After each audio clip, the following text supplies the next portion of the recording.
हमें काफ़ी उम्मीदें हैं। कोरोना के बाद से हमें काफ़ी इस परेशानी का सामना करना पड़ रहा है, तो हम उम्मीद करते हैं कि बजट में इस बार आम जनता का हितों का ध्यान रखा जाए। केंद्र सरकार और राज्य सरकार से एक ही विनती है कि जो युवा वर्ग है जिन्होंने कोरोना काल के अंदर अपनी जो नौकरियां खो दी है, उनका विशेष तौर पे ध्यान रखा जाए, क्योंकि अभी एजुकेशन सिस्टम के अंदर इंडिया बहुत आगे जा रहा है। मतलब यहाँ पर ये हो रहा है कि सबके पास डिग्रियां हैं, सबके पास क्वालिफिकेशन है, पर उनके पास जॉब नहीं है। पहले बजट सत्र में केंद्र सरकार से लोगों को काफ़ी उम्मीदें हैं कि विगत वर्ष में आर्थिक मंदी बाजार में जो आई है उसकी भरपाई के लिए व्यापारियों के लिए, विद्यार्थियों के लिए, युवाओं के लिए जैसे रोजगार के अवसर प्रदान करे, और कुल मिलाकर आम आदमी के लिए एक राहत वाला बजट की उम्मीद है। इस बजट के बारे में मेरी यही अपील है कि एजुकेशन सेक्टर में ज़्यादा से ज़्यादा ध्यान दें, और ये जो ऑनलाइन क्लासेस है उन पर ज़्यादा वो फैसिलिटी प्रोवाइड कराए ताकि सभी बच्चे ऑनलाइन क्लासेस ले सके। उनको हर घर में नेट की जो सुविधा है उनको प्रोवाइड कराई जाए। आम जन से प्रदेश सरकार की, केंद्र सरकार से उम्मीद है कि ऐसा बजट पेश किया जाए जिससे आम जन की अर्थव्यवस्था में सुधार हो, रोजगार के अवसर प्राप्त हो और महंगाई पर अंकुश लगे।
स्वागत है आपका। मैं हूं योगेंद्र। आप देख रहे हैं उम्मीदों का बजट। बजट 1 फरवरी को आने वाला है और हर किसी को इंतजार है कि बजट कैसा होगा। हर बार ही होता है, नई बात नहीं है, लेकिन नई बात है तो सिर्फ इतनी कि कोविड के दरमियान ये बजट आने वाला है। आपको ध्यान होगा कि पिछला जो बजट था, यानी कि 2020-21, उस पर भी कोरोना की छाया थी। हम एक फंड अलग से एलोकेट कर रहे थे कि महामारी से निपटने के लिए क्या करना होगा। और अगर पूरी घोषणाओं की बात करें तो हम देख सकते हैं सरकार के पास में कहने को ये साफ होगा कि पूरी दुनिया कोविड की जद में थी, लिहाजा भारत अपने तरीके से बेहतर प्रबंधन के साथ निपटा है। कुछ परिस्थितियां ऐसी रहीं कि पूरी इम्प्लीमेंटेशन जो होना चाहिए था वो हो नहीं पाया। खैर जो भी है, लेकिन बहरहाल हम इंतजार है कि अगला बजट यानी कि 21-22 का बजट कैसा रहेगा, क्या कुछ खास रहेगा, क्या उम्मीद है लोगों की। हमारी सीरीज आप लगातार सुनते आ रहे हैं। आज हमारे साथ में इस मुद्दे पर चर्चा करने के लिए अलग अलग राजनीतिक दलों के मेहमान हमारे साथ जुड़े हैं, जो अलग अलग शहरों से जन टीवी के साथ हैं। चलिए हम आपको इंट्रोड्यूस कराते हैं। हमारे साथ उत्तर प्रदेश सरकार के पूर्व मंत्री वीरेंद्र सिंह जी बनारस से हमारे साथ जुड़े हैं। भाजपा नेता नवीन गोयल हमारे साथ गुरुग्राम से जुड़े हुए हैं। और निशा भगत जी हमारे साथ रांची से जुड़ रही हैं। वरिष्ठ पत्रकार श्याम सुंदर शर्मा साहब जयपुर से जुड़े हैं। देवेंद्र शास्त्री जी आम आदमी पार्टी नेता जयपुर से जुड़ रहे हैं। सभी का स्वागत है। मैं सबसे पहले श्याम सुंदर शर्मा साहब आपके पास आना चाहूंगा। बजट को अगर हम देखें, इस बार का बजट थोड़ा डिफरेंट हो सकता है। सरकार का भी अपना एक तरीका होगा कहने का, और क्योंकि पिछली बार के अगर बजट की बात करें तो पूरा बजट इंप्लीमेंट कितना हो पाया नहीं हो पाया है ये तो हम सबके सामने है। लेकिन कोरोना के प्रबंधन में ही सरकारों का वक्त जाया हो गया, निकल गया। तो ऐसे में अब की बार उम्मीदें ज्यादा होंगी। देखिए योगेंद्र जी, ये बात तो सही है कि जैसे प्रधानमंत्री जी ने जब जैसे ही संसद शुरू हो रही थी तो उन्होंने शुरुआत में कहा था कि निर्मला सीतारमण जी ने जिस प्रकार से कोविड के दौरान जो पैकेज दिए अलग अलग तरह के, तो उस बजट में बहुत ज्यादा देखने को नहीं मिलेगा। जो हम दे चुके, अब हम आगे क्या देंगे। आत्मनिर्भर भारत, ये सबसे बड़ा मूल मंत्र केंद्र सरकार का है। इस पर ही आधारित बजट होगा मेरे को लगता है। लेकिन ये बात भी सही है कि जो हमारे नौकरी पेशे वाला लोग हैं वो उम्मीद करते हैं कि केंद्र सरकार हमको कुछ ना कुछ देगी। तो लगता है कि नेशनल पेंशन स्कीम है, उसमें आगे बढ़ाया जा सकता है, 50,000 से 1 लाख किया जा सकता है। मेडिकल इंश्योरेंस वाली बात है, उसको भी बढ़ाया जा सकता है। और देखिएगा, सबसे बड़ी बात है कि जो छूट है आयकर में, जो मतदाता जाता है कि जो मिडिल क्लास है उसको आयकर में छूट मिले। तो अरुण जेटली थे जब उन्होंने आयकर में छूट प्रदान की थी। अब मेरे को लगता है कि 3 लाख तक अगर आयकर में छूट दे सकते हैं तो इस पे मिडिल क्लास को बहुत बड़ी राहत मिल सकती है। अब आप यहाँ बात करेंगे चीन और भारत का जो संबंध तनावपूर्ण हो रखा है, तो निश्चित मान के चलिएगा कि बजट रक्षा के मामले में अधिक खर्च होने वाला है, उसे प्रावधान कर सकते हैं प्रधानमंत्री। आप गोल्ड वाले में देखिएगा, ज्वेलर्स ने मांग की है कि गोल्ड पर जो शुल्क लग रहा है उसको खत्म कर दीजिएगा तो हमको फायदा हो जाएगा। और इसके अलावा मैं देख रहा था कि स्टील जो उद्योग है उसके कच्चे माल पर जो शुल्क लग रहा है उस पे माफ किया जा सकता है। बहुत सारी चीजें जो हर बार प्रधानमंत्री जी कह रहे हैं कि हम आत्मनिर्भर भारत बनाएंगे। तो आत्मनिर्भर भारत बनाने के लिए निवेश किस प्रकार से भारत में आए, उस पर निश्चित रूप से कई चीजें छूटेंगे खोलेंगे। श्याम जी, वापस आ रहा हूं आपके पास में, मैं वापस लौटूंगा आपके पास में। मैं झारखंड रांची का रुख करना चाहूंगा। निशा जी हमारे साथ में जुड़ी हुई हैं इस वक्त। जी निशा जी, सुन पा रहे हैं आप?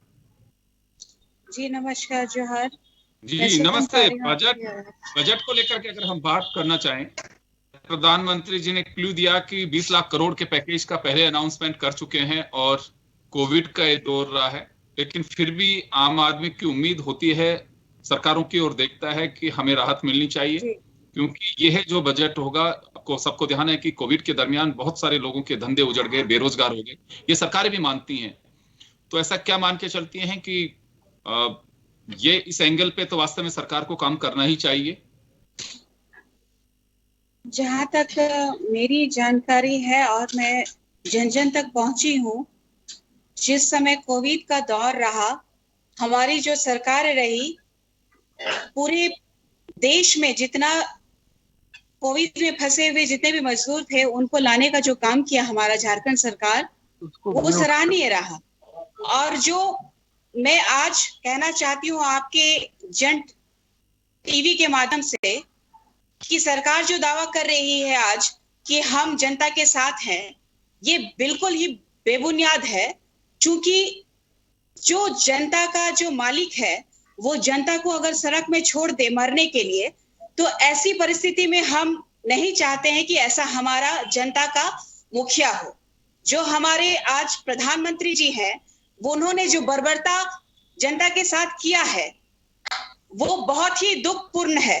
और इस कोविड काल में जो पेट्रोल और डीजल के दाम बढ़ाए हैं, ये जनता के लिए बहुत ही मुश्किल और कष्टकारी है।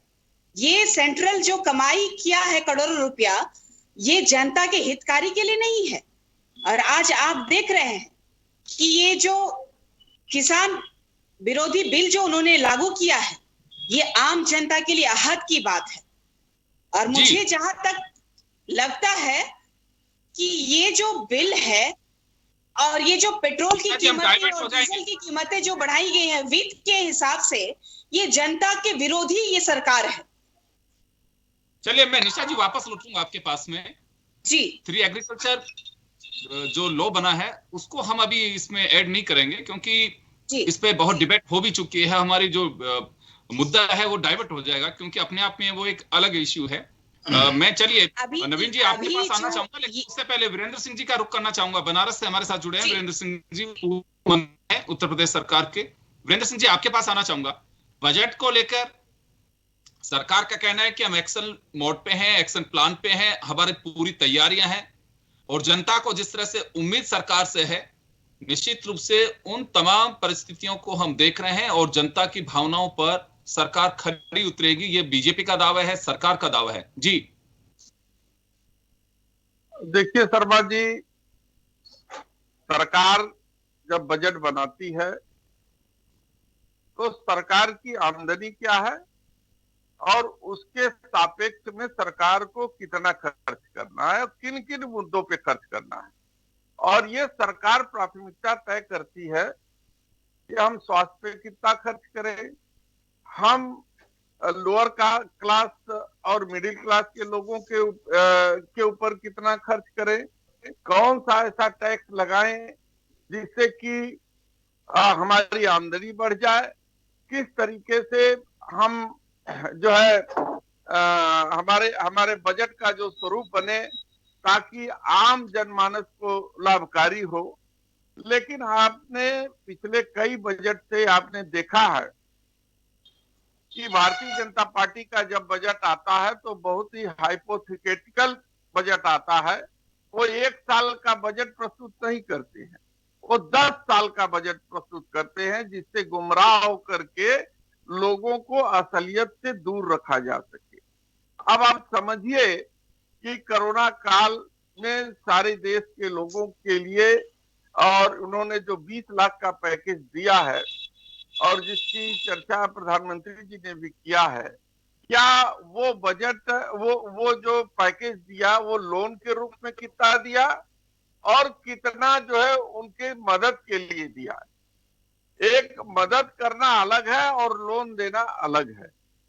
तो ऐसी परिस्थिति में दोनों में डिफरेंस जो है सरकार को समझना होगा जी, और कुछ इस तरीके से बजट लाना होगा कि रोजगार सृजित हो, लोगों को महंगाई से राहत हो, शिक्षा में सुधार हो और इंफ्रास्ट्रक्चर डेवलपमेंट हो, ताकि हम एमएसएमई के तरफ या उद्योग के तरफ हम आगे बढ़ सके और लोगों का निवेश जो एफडीआई का है निवेश वो भारत की तरफ खींच सके। इसके लिए तो सबसे बड़ी चैलेंज है भारत के ऊपर कि लॉ एंड ऑर्डर जो भारत में जो माहौल बना है, इस माहौल को खत्म करना होगा।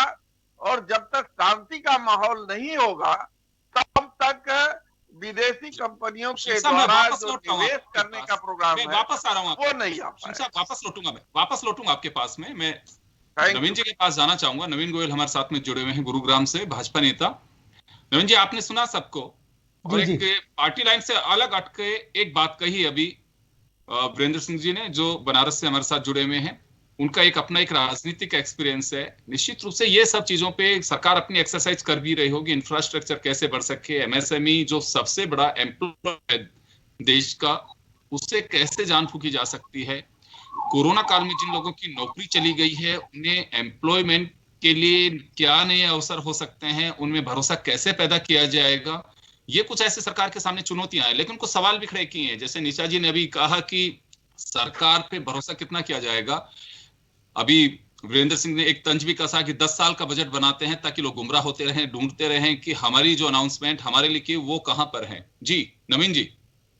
मैं आपके सभी दर्शकों को पहले तो नमस्कार करता हूं।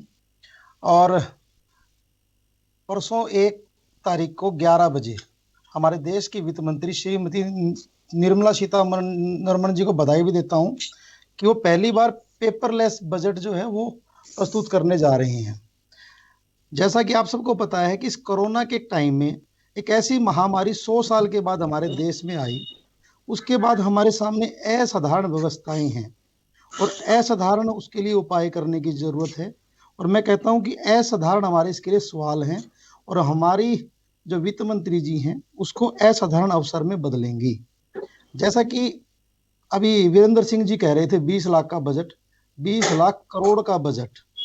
देखिए, मैं सबसे पहले हमारे माननीय प्रधानमंत्री मोदी जी को बधाई देना चाहता हूं कि जब ये महामारी आई तो उस महामारी में ना हमारे पास वेंटिलेटर थे, ना हमारे पास कोई किट थी, ना हमारे पास कोई भी इस तरह की व्यवस्थाएं थी। गोयल साहब, हमारे पास में वेंटिलेटर और किट तो थे, लेकिन ये थी कि हमें जितना इंफ्रास्ट्रक्चर की आवश्यकता थी, जितनी रिक्वायरमेंट थी, उस स्थिति में हम लोग उस मुकाबले में खड़े नहीं थे। अब ये कह सकते हैं, ऐसा तो नहीं है था कि बिल्कुल भारत में वेंटिलेटर वगैरह जितनी जरूरत, जितनी महामारी आई, जिस हिसाब से हमारे पास 1 करोड़ से ऊपर पेशेंट्स हैं, उस हिसाब से इंफ्रास्ट्रक्चर बड़ा जल्दी सरकार ने तैयार किया।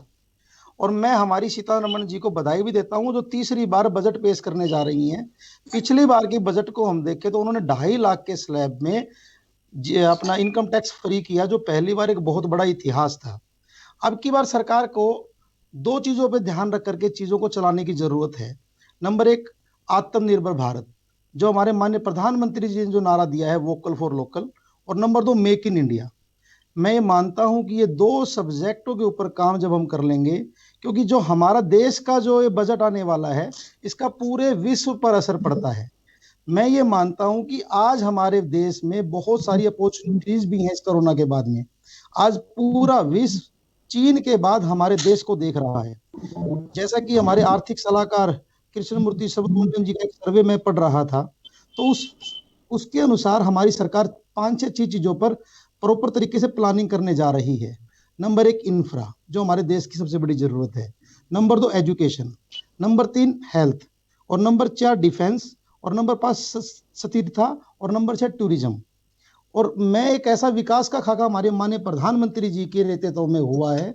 उन्होंने पिछले सरकार में उन्होंने राय दी थी कि हमारा जो बजट है इजी फॉर लिविंग और फार्मर्स फ्रेंडली होना चाहिए। तो हमारे प्रधानमंत्री जी इस बात के ऊपर पूरे फोकस्ड हैं हमारी कि प्रधानमंत्री जी की किसानों की आय 2022 तक डबल कैसे हो जाए। मैं आपको बताना चाहता हूं कि हमारी जब हम देखें, जब पहली 2020 में जब तिमाही आई थी तो उसके अंदर हमारा जो बजट है, जो हमारा जीडीपी है, वो -23% आ गया था। और उसके बाद दूसरी तिमाही में हमारा -7 था। और ऐसी उम्मीद की जा रही है कि +11% की जीडीपी हमारी बहुत जल्दी आ जाएगी, क्योंकि आज हमारा देश सुरक्षित हाथों में है।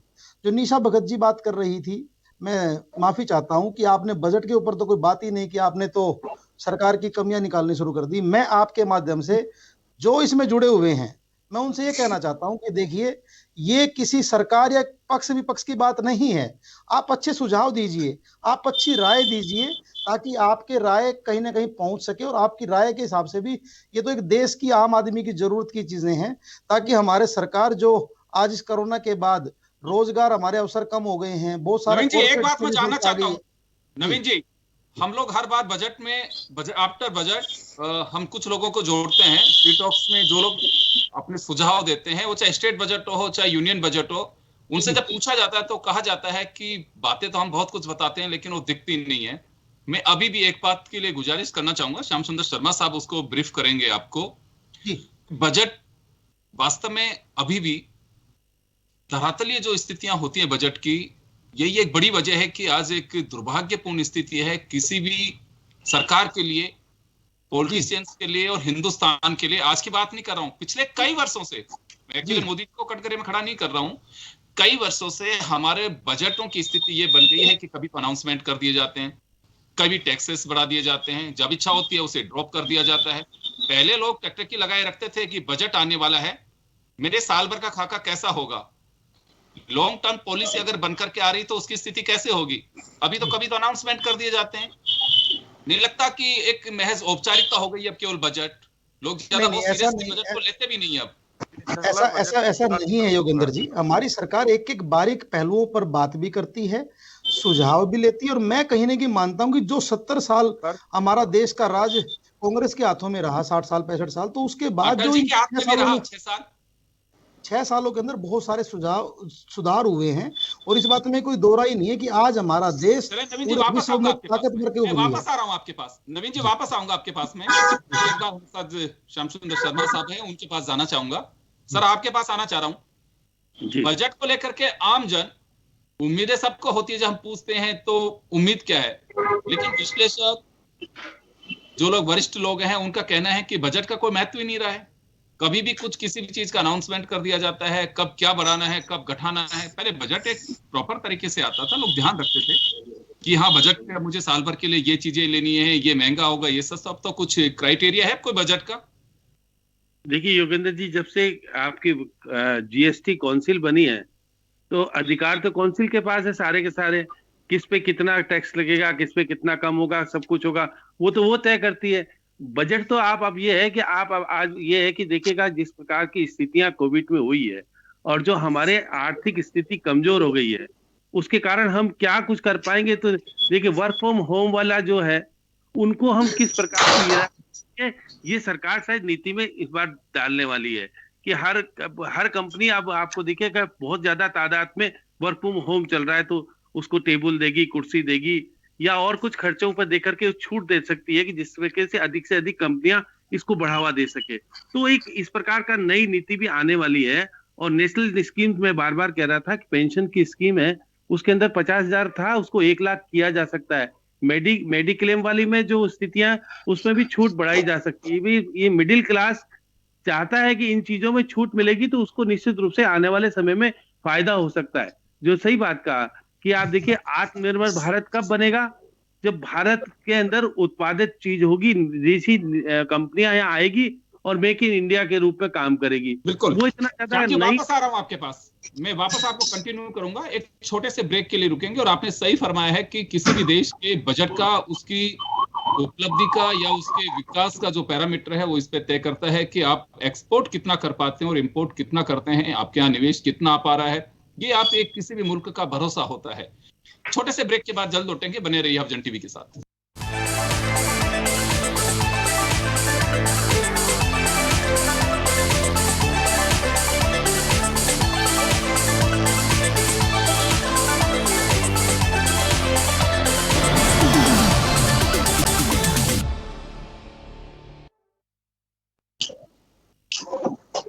ब्रेक के बाद एक बार फिर आपका स्वागत है। आप देखते हैं उम्मीदों का बजट आने वाला है और क्या उम्मीद है आपको बजट से, उसको लेकर के हम चर्चा कर रहे हैं। अलग अलग सेक्टर के लोगों को आपने जन टीवी के माध्यम से सुना। हमारे उम्मीद बजट में आज हमारे साथ राजनीतिक दलों के लोग हैं, वो बजट को लेकर के क्या सोचते हैं। श्याम जी वापस आपके पास आना चाहूंगा एक बार में। $5 ट्रिलियन, बहुत अच्छी बात कही प्रधानमंत्री जी ने।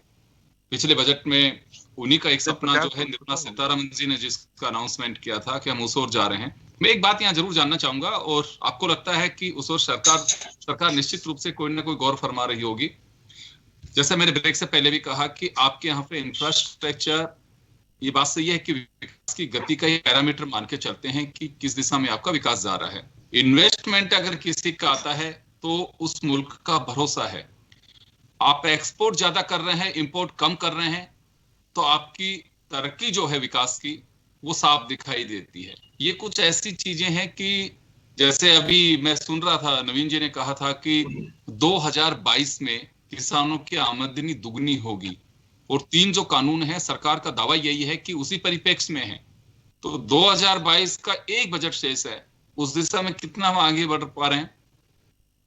देखिए योगेंद्र जी, सरकार तो बार बार कहती, अब सही बात है, मैं ये सरकार हर साल का बजट देना नहीं चाहती है। 2024 इसका टारगेट होता है कि हम 2024 तक प्रधानमंत्री आवास बना देंगे, इतने को बनाए भी है थोड़े बहुत, लेकिन स्थिति यह है कि आपका मौजूदा स्थिति में कोविड ने जिस प्रकार से अर्थतंत्र को खत्म कर दिया है, और जिस प्रकार से हमारा मजदूर वर्ग था या व्यापारी वर्ग था, जो लघु और सूक्ष्म उद्योग हैं जो प्राय रूप से समाप्त से हो गए हैं, उसको किस प्रकार से खड़ा करेगी सरकार।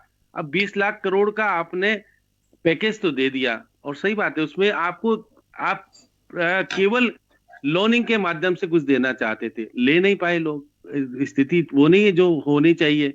अब मैं बार बार यही कह रहे थे कि जिस प्रकार से हमारे देश की स्थिति बनी हुई है, और उसमें हम आज वैक्सीन की बात ज्यादा करेंगे, क्योंकि हम वैक्सीन सबसे ज्यादा पहले तैयार और हमारे पड़ोसी देशों को देना भी शुरू कर दिया। तो अब ये साल तो हमारा वैक्सीन वाला साल हो जाएगा कि हम वैक्सीन बना चुके हैं, हम अपने को भी दे रहे हैं और बाहर वालों को भी दे रहे हैं। तो हम आत्मनिर्भर भारत में केवल वैक्सीन के नाम पर सर्वे करेंगे, ये नहीं हो सकता जब तक हम निर्यात नहीं बढ़ाएंगे। उस स्थिति में हमारे यहाँ पर उत्पादन कैसे हो, किस प्रकार से हमारा कृषि जगत किस प्रकार से खुशहाल बने। अब 3 बिलों के आधार पर जिस प्रकार से आपस में विवाद चल रहा है, सुप्रीम कोर्ट ने उस पर रोक भी लगाई हुई है वर्तमान में। अभी किस प्रकार आधार पे कह सकते हैं कि हम उसको लागू कर पाएंगे, नहीं कर पाएंगे। अब देखिएगा कि सरकार चाहती है, हर सरकार चाहती है कि उसके शासन में निवेश आए, हमारा जो आधारभूत ढांचा है उसको सुधार हो, एजुकेशन में सुधार हो। अब देखिएगा आज की स्थिति में भी हम, जब आप नवीन जी कह रहे थे कि कोविड हुआ था तो हम पीपीपी किट नहीं बना पा रहे थे या कुछ नहीं कर पा रहे थे, ये कमजोरी किसकी थी? हमारी थी ना। इतना बड़ा हम सब कुछ होने के बाद भी हम अच्छा हुआ कि हमारे यहाँ कोविड ने जो तांडव विदेशों में मचाया वो नहीं बचा पाया, हम उसमें कंट्रोल करने में सक्षम हो पाए। सारी राज्य सरकारों और केंद्र सरकार ने स्टेप उठाए जिस प्रकार से, लेकिन आर्थिक स्थिति बहुत अधिक कमजोर हो गई है। इसको सुधारने के लिए अब किस प्रकार की स्थिति बनेगी, ये तो जीडीपी गिरी भी है, अभी कह रहे हैं कि आने वाले समय में 11% हो जाएगी, अभी तो हम माइनस में है, इसको प्लस कैसे करेंगे ये बहुत बड़ी चिंता का विषय है। और हम किस प्रकार से बेरोजगारों को रोजगार दे पाएंगे, बहुत तादाद में बेरोजगारी बढ़ी। बजट में आपको लगती है कि सबसे बड़ी जो चुनौती है और सबसे बड़ा जो भरोसा जीतने की बात है वो है कि रोजगार सृजित करने के लिए सरकार के प्रयास क्या हैं? केवल दिखने के लिए नहीं, वो धरातल पे कैसे उतरेंगे, सरकार इसी तरह से भरोसा जीत सकती है। दूसरा मैं एक बात और कहना चाहूंगा, कोरोना के दरमियान बहुत सारी चर्चाएं हुई थी, हम सब लोगों ने पार्टिसिपेट भी किया उसमें, कि चाइना से 1000 यूनिट्स मूव कर रही हैं और भारत का भरोसा है, भारत के प्रति लोगों का आकर्षण है। लेकिन देखिए वियतनाम जैसा छोटा कंट्री, साउथ कोरिया, उनके तो लोग स्टेब्लिश होने लग गए। अभी तक ऐसी कोई बड़ी यूनिट हमारे यहाँ चाइना से माइग्रेट होकर के नहीं आई है कि जिसको हम कह सकें कि हाँ देखिए ये यूनिट वहां से टूट करके हमारे यहाँ पे आ गई है। मैं लौटूंगा आपके पास में, मैं वापस आऊंगा आपके पास में। निशा जी का रुख करना चाहूंगा मैं एक बार। निशा जी, अभी आपने सुना नवीन जी को, उनका कहना था कि बजट पे चर्चा कम, आपने सरकार को कोसा ज्यादा है, बात बजट पे होनी चाहिए। और बजट से आप क्या उम्मीद करती हैं, क्या सुझाव दे सकती हैं? और सरकार जो है उसके द्वार खुले हैं कि कोई भी सुझाव दे सकता है, उसको बड़ी गहराई से वो देखती भी है। मुझे मालूम है कि इस बजट को लेकर के ये चर्चा हो रही है, लेकिन मैं भाई साहब को ये बताना चाहती हूँ कि हमारा जो झारखंड है पूरा संपन्न है। यहाँ कोयलारी जो एरिया है इसे पूरी तरीके से पूरे राज्य सरकार चलाई जा सकती थी, लेकिन ये सेंट्रल जो ले चुकी है, अभी कोयला को भी ये सेंट्रलाइज कर चुकी है। आज यहाँ ये कह रहे हैं कि बजट हम ये पेश कर रहे हैं, निर्मला सीतारमण जी हमारी पूरे देशवासियों के लिए अच्छी बजट को लेके आने की प्रयास कर रही है। लेकिन मैं आप लोगों से कहना चाहती हूँ जो मुझे सुन रहे हैं, कभी हमारे झारखंड में आके देखिए कि हमारी सरकार जो प्रयास कर रही है, जो करना चाहती है, उसको भी बाधा सेंट्रल के द्वारा दिया जा रहा है।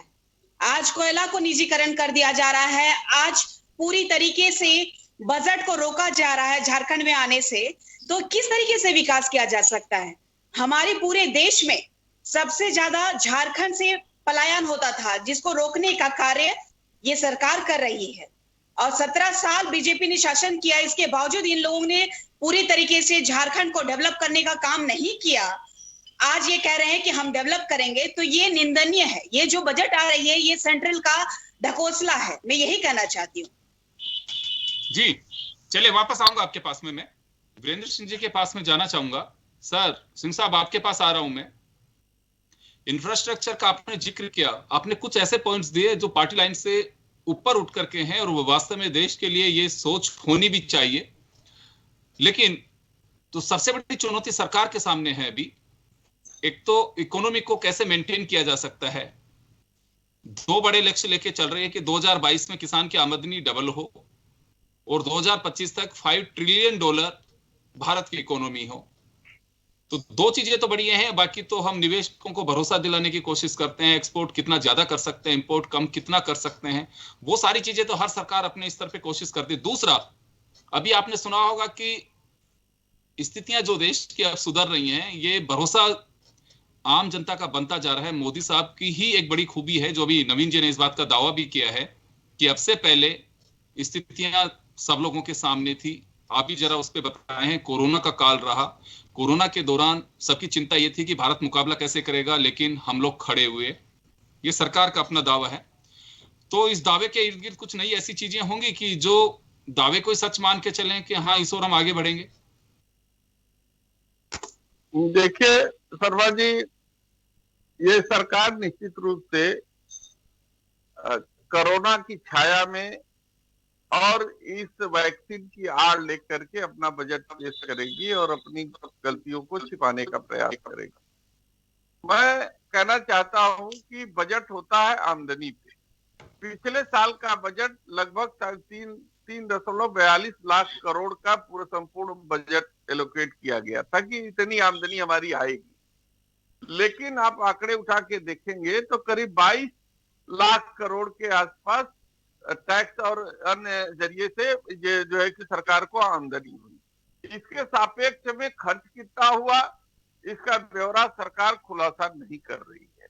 दूसरी बात मैं आपसे कहना चाहता हूं कि जब 22 लाख सब वसूले ही गए तो 20 लाख का पैकेज सरकार दे करके लोगों को जो गुमराह करने की 20 लाख करोड़ का पैकेज हम दे रहे हैं, ये एक तरीके से चलाओ।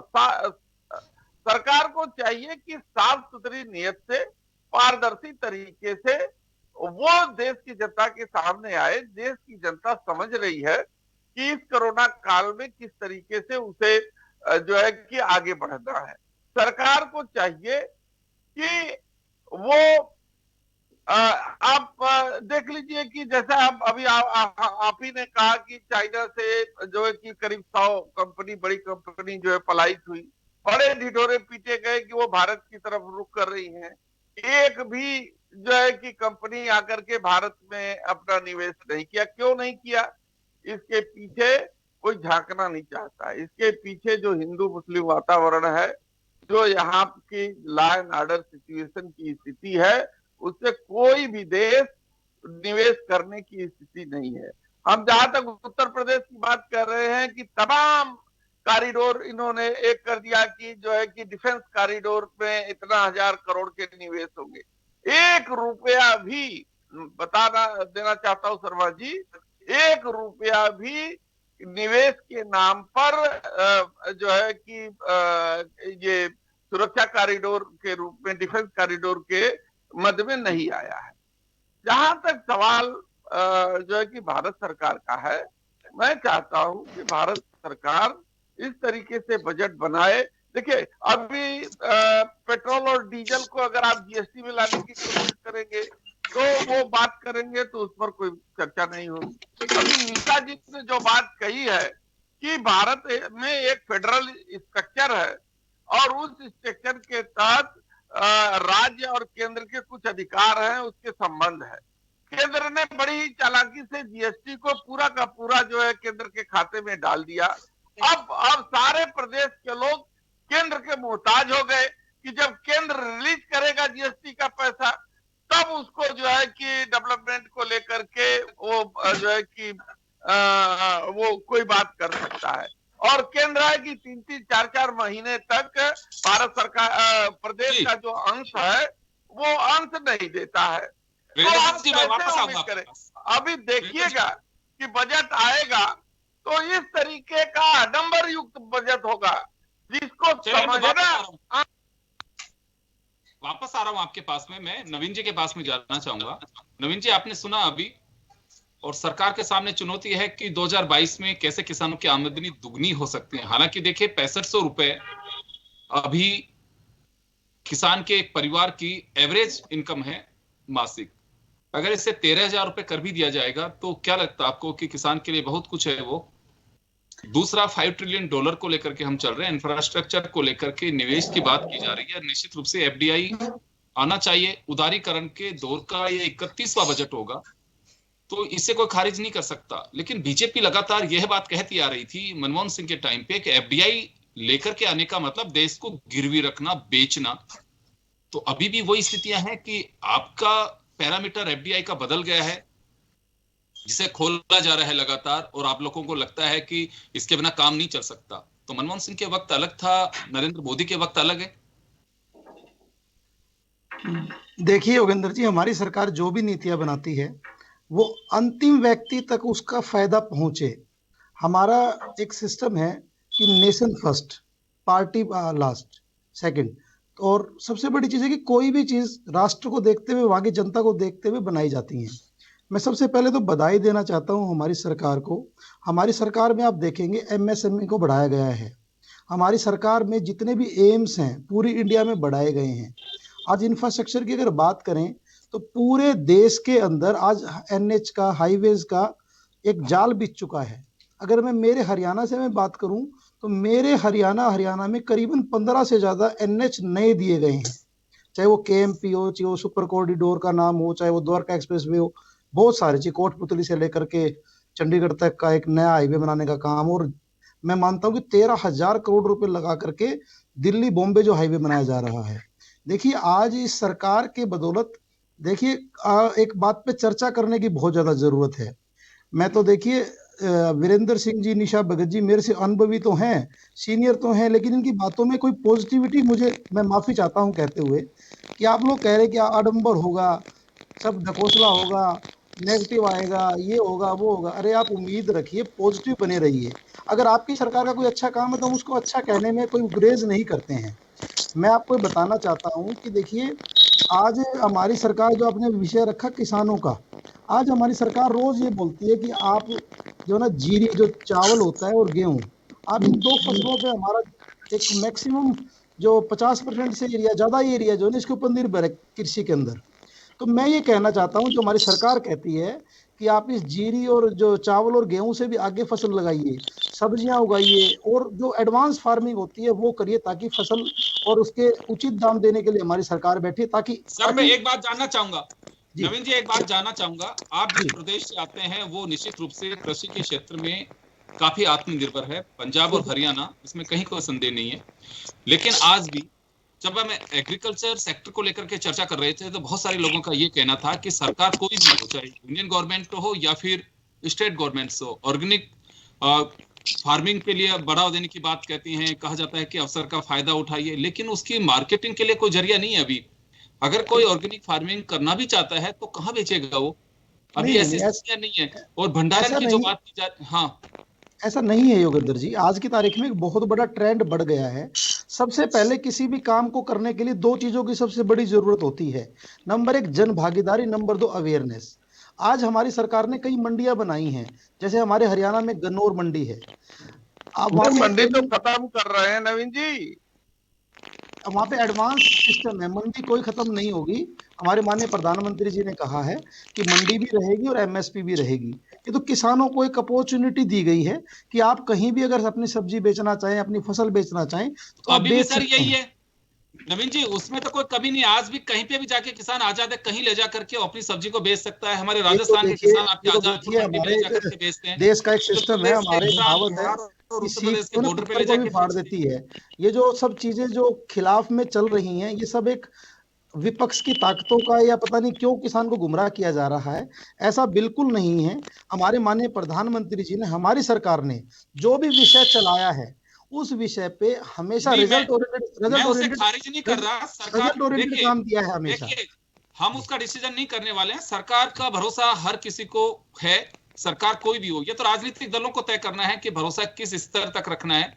हर सरकार को जो वोट देकर के मतदाता बनाता है, 5 साल अपना जो भविष्य है देश का वो उन हाथों में सौंप देता है, तो ये भरोसा भी रखता है कि सरकार उनके हित में काम कर रही होगी। एजेंडा सरकार का अपना अपना होता है, लेकिन ये तो राजनीतिक दल तय करें कि अगर हम विपक्ष में होते हैं तो सामने वाले पे भरोसा रख सकें, और सामने वाला जब विपक्ष में हो तो ये भी भरोसा रखे कि हाँ वर्तमान सरकार भी काम कर रही है। ये तो आप लोगों को तय करना है। देखिए, उस काम के बदौलत और उस काम का जो एक समन्वय बना करके सरकार काम चल रही है, उसी के बदौलत जो सर्वे हुआ था उसमें 60% लोगों ने कहा कि माननीय प्रधानमंत्री जी को, मोदी जी को प्रधानमंत्री आगे देखना चाहते हैं। आज जो विषय बजट का है, इस बजट में मैं उम्मीद करता हूं कि सरकार जो 3 लाख का जो हमारा स्लैब है, मैं श्याम सुंदर जी की बातों से बहुत ज्यादा सहमत हूँ। ये मैं मानता हूँ कि आपने बहुत अच्छे तरीके से बातें की हैं। तो आपने पहला सब्जेक्ट दिया नेशनल पेंशन स्कीम का, मेडिकल इंश्योरेंस का, आयकर छूट का और स्किल का। ये चारों विषय बहुत ही इंपॉर्टेंट है। अगर 3 लाख रुपए अगर छूट हो जाती है तो एक मैं मानता हूँ कि बहुत बड़ा स्टेप होगा। दूसरी बात, एक सबसे बड़ी बात है, देखिए कोई भी बजट बनता है रिसीप्ट्स और खर्चे, एक्सपेंडिचर, उसको मद्देनजर रखते हुए बनता है। देखिए सारी चीजें देखनी पड़ती हैं। ये जो एक कोरोना का एक पीरियड आया है, ये एकदम से एक बिना बुलाए एक ऐसा सिस्टम आ गया कि जिसकी लिए बहुत बड़ी चुनौती थी हमारी सरकार। और मैं तो भगवान का शुक्र अदा करता हूं कि इसमें 80% कोरोना के मामलों में आज की तारीख में छूट आ गई है। लेकिन भगवान से ये है कि सारी चीजें, रोजगार, सब चीजें पटरी पे आ जाएं। और अच्छी बात यह है कि दिसंबर का मंथ हम जब देखें तो दिसंबर के मंथ में जीएसटी के कलेक्शन सबसे ज्यादा हुई है। मैं छोटे बाजारों में भी बात करता हूं तो नवंबर दिसंबर के महीने में एक अच्छा रोजगार हुआ है। ये सब चीजें जुड़ी हुई चीजें हैं।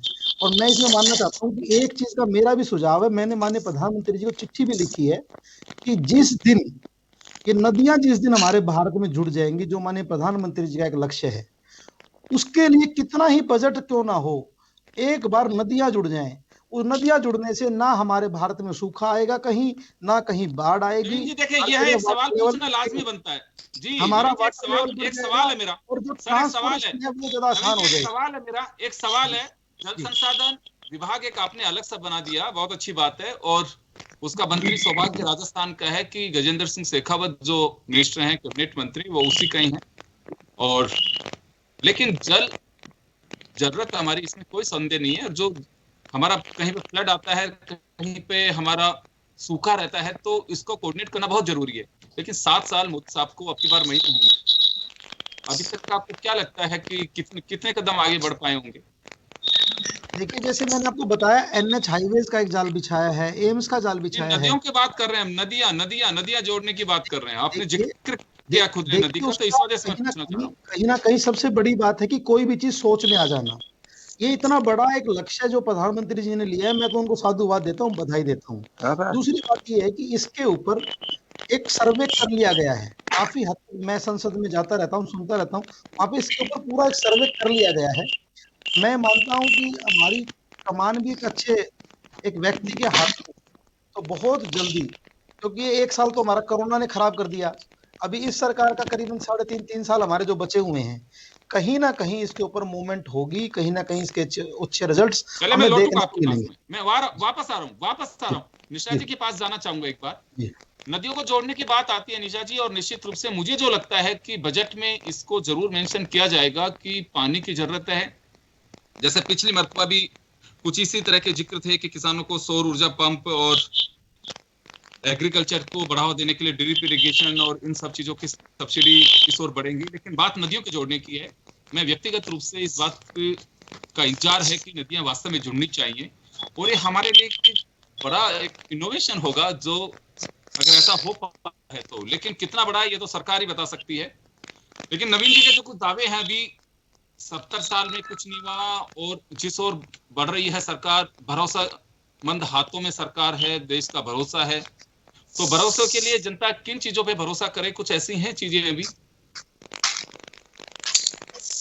मैं ये बात कहना चाहती हूँ कि जैसे नदियों के को जोड़ने की बात इन्होंने कही, और इन्होंने ये भी बात कहा कि माननीय नरेंद्र मोदी जी ने जो सोचा है उनको साकार करने की बात इन्होंने कही है। सोचने में और करने में, धरातल में उतरने की बहुत जमीन और आसमान की बात है। मैं हमारी आदिवासी कम्युनिटी की बात करती हूँ। इन्होंने गैस देने का काम किया। आज भी हमारी महिलाएं जंगल से लकड़ी लेकर के आज चूल्हा जलाने का आज भी काम क्यों करती हैं? उज्ज्वला योजना का फायदा क्यों नहीं ले पा रही है? इंटरफेयर करना चाहती हूँ। वित्त की बात हो रही है। उज्ज्वला योजना का फायदा क्यों नहीं लेना चाहती हैं? उज्ज्वला योजना सरकार की दी हुई है। सरकार का दावा है कि कितने लोगों की आंखों को उन्होंने बचाया है, उस पॉल्यूशन को कंट्रोल किया है। जो मुझे नहीं लगता है। देखिए, रोजगार की बात करा था इन्होंने। रोजगार है नहीं तो फिर पैसे कहाँ से आएंगे? पैसे नहीं आएंगे तो फिर उज्ज्वला गैस भरने के लिए पैसे कहाँ से आएंगे? हम गरीब लोग पैसे कहाँ से भरेंगे? गैस 200 रुपए के लिए भी तो रोजगार होनी चाहिए। यहाँ लकड़ी लेकर के आते हैं लोग, चूल्हा जलाते हैं। आप मुझे ये बताइए नवीन जी कि रोजगार की बात आपने करी थी। आपने कहा कि 3 साल हमारे बचे हुए हैं, कुछ होने की उम्मीद है। हम लोग ऐसा थोड़ी है कि उम्मीद पे ही भरोसा कायम है, सोच करके पूरी जिंदगी बिता दें। ऐसा निशा जी नहीं है। आप पहली बात तो उज्ज्वला योजना का फायदा ही नहीं मान रही हैं। पता नहीं आप प्रैक्टिकल आंकड़ों को, प्रैक्टिकल चीजों को क्यों नहीं मानना चाहती हैं। धरातल पे आके देखिए, आपको पता चलेगा कि यहाँ आज भी महिलाएं जंगल से लकड़ी लेकर के अपना चूल्हा जलाती है। आज जो कोरोना काल में जो रेजा कुली का काम करते थे, जो कि मजदूरी का काम करते थे, उनका मजदूरी ठप हो गया है। तो हर रोज 400 रुपया घर पे लेके आते थे, उनके पास आज 100 रुपया भी नहीं है। वो उज्ज्वला योजना कैसे करेंगे? निशा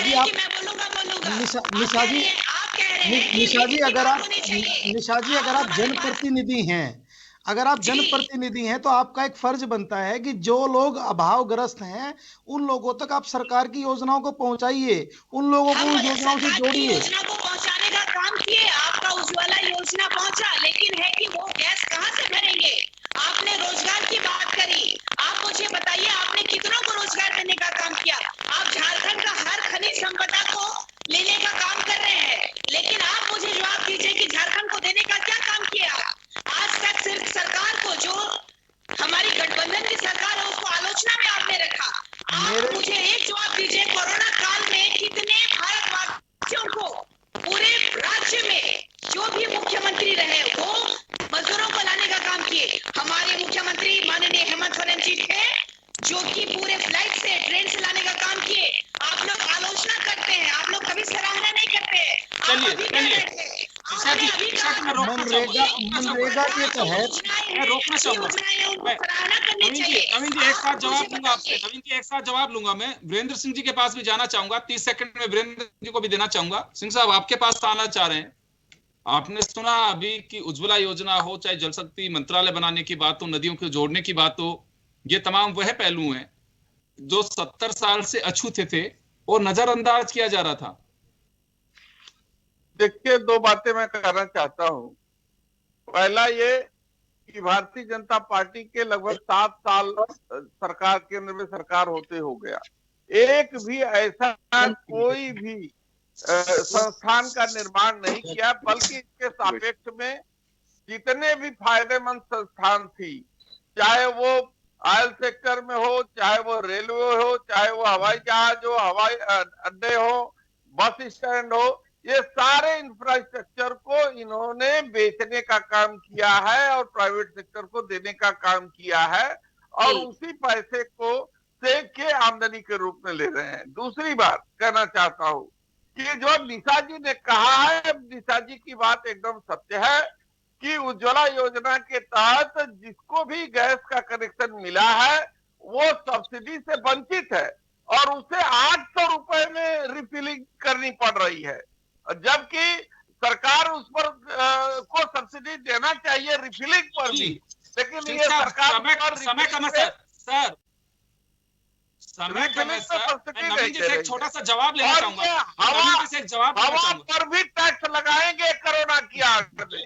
देख लीजिएगा नवीन जी कि उन्होंने सैनिटाइजर पर जीएसटी लगाया, उन्होंने मास्क पर जीएसटी लगाया, और हवा पर चलिए, भी मैं जवाब ले लेता हूँ जवाब ले लेता हूँ एक बार नवीन जी से जवाब ले लेता हूँ मैं जवाब ले लेता हूँ नवीन जी से। नवीन जी अब अपना जवाब मैं जानना चाहूंगा आपसे कि आपने जो चीजें कही हैं उस पर सवाल उठ रहे हैं, आपके विपक्ष के साथी आपके सामने सवाल कर रहे हैं कि सरकार को इस ओर ध्यान देना चाहिए कि रोजगार पे वादे नहीं हकीकत में उसको धरातल पे उतारना चाहिए। उज्ज्वला योजना की हकीकत क्या है, सरकार को उसे देखना चाहिए।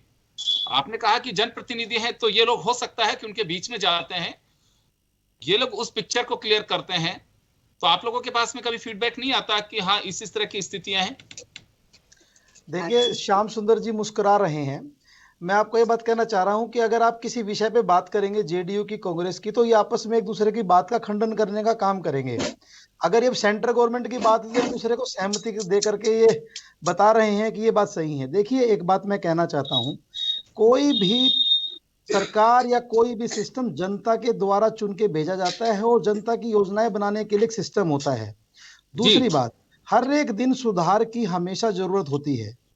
हमारी जो सरकार है वो सभी मुद्दों को मद्देनजर रखते हुए योजनाएं बनाती है और एक हायरार्की सिस्टम है, हर एक चीज को ट्रेनिंग सिस्टम भी है। आज एक अलग अलग चीज है, जो आप रोजगार की बात कर रहे हैं, हमारी सरकार ने स्किल डेवलपमेंट के ऊपर एक बहुत बड़ा काम किया है।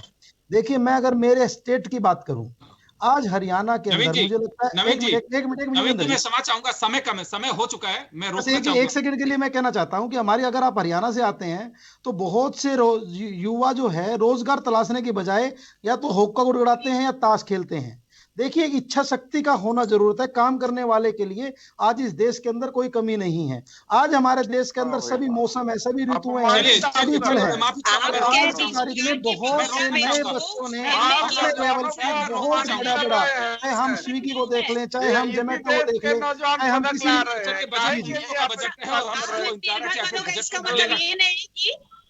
आपसे जवाब मांगा था कि आपने रोजगार देने की बात करी थी, आपने कितना रोजगार दिया? ऐसा है, मैं बता रहा हूँ, आपने पूरा मेरा सुना नहीं है। चलिए मैं रोकना चाहूंगा। सरकार ने इंफ्रास्ट्रक्चर समय नहीं है, मैं रोकना चाहूंगा, अभी इंतजार करना। अगर मैं मेरे हरियाणा की बात करूं तो 90,000 नौकरियां पिछले 5 सालों में दी गई हैं। आप लोग आंकड़ों के ऊपर बात नहीं करते हैं, आप लोग बिना बात को खंडन करते हैं। मेरे हरियाणा में 90,000 नौकरियां दी गई हैं। चाहे वो स्टाफ सिलेक्शन कमीशन से दिया गया हो, हरियाणा पब्लिक सर्विस कमीशन की तरफ से दिया गया हो। आज हमारा देश मेरे बात कर सकते हैं, रोजगार कैसे मिलेगा। चलिए, बहुत बहुत शुक्रिया आप सभी का। उम्मीदों के बजट में इतना ही, दीजिए इजाजत, नमस्कार।